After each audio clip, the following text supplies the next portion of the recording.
আওয়াজ তুলতে হবে, এই দেশ আমার, এই দেশে আমি জন্মগ্রহণ করেছি, এই দেশ সুন্দর করার দায়িত্ব আমার রয়েছে।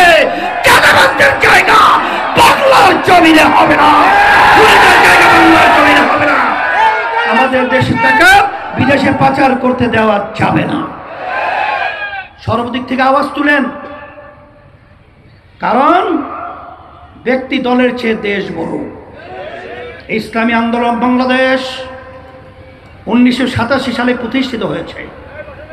অদ্যাবধি পর্যন্ত নিজ এবং দলের স্বার্থের জন্য কখনোই আমরা এই খুনিদের, চাঁদাবাজদের এবং বিদেশি টাকা পাচারকারীদের কখনোই ক্ষমতা যাওয়ার সিঁড়ি হিসাবে আল্লাহর রহমতে ব্যবহৃত হই নাই।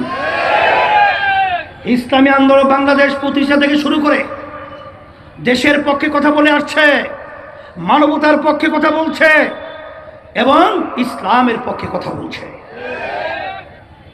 আপনারা যতই আমাদেরকে রং লাগাতে চান, এখন কিন্তু অত সহজ না।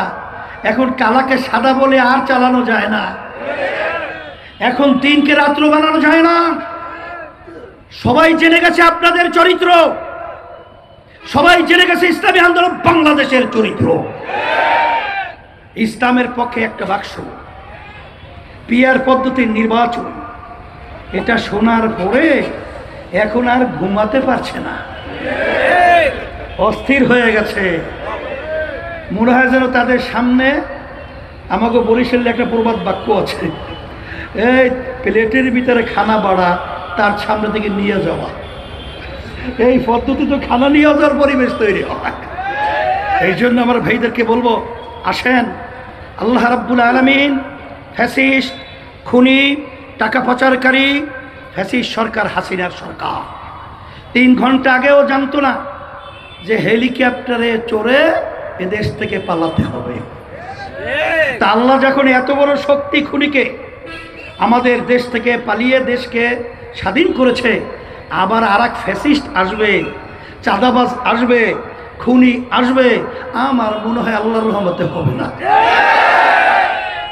এই জন্য আমি সকলকে আহ্বান জানাবো, আসেন, আমরা যারা দেশকে ভালোবাসি, আমরা যারা ইসলামকে ভালোবাসি, আমরা যারা মানুষের কল্যাণ কাম্য করা চাই, আসেন আমরা সবাই একত্রিত হই।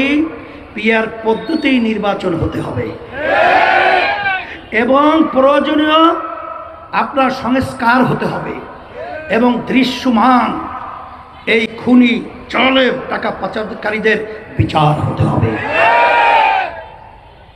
আমি আপনাদেরকে ধন্যবাদ জানাই যে আজকে আপনারা স্বতঃস্ফূর্তভাবে আজকে সাড়া দিয়ে যে আজকে গণসমাবেশকে সাফল্য করেছেন এবং অন্য অন্য দলের যারা নেতা এবং দায়িত্বশীল এসেছেন এবং প্রশাসন এবং বিশেষ করে সাংবাদিক বন্ধুদেরকে ধন্যবাদ জানিয়ে আমি আমার আলোচনা শেষ করছি। আর চুয়াডাঙ্গে 1 আসনে হযরত মাওলানা জহুরুল ইসলাম আজিজি দমন করার এই প্রক্রিয়া চালানো যায় না, তাদের সংসারে বিলীন করা যায় না এবং সেখানে সেখানে রাস্তায় নামলে খুন করা যায় না, আর ঘরে থাকলে রাস্তায় নামলে গুম হয়, আর ঘরে থাকলে খুন হয়, এই পরিবেশ তৈরি করা যায় না।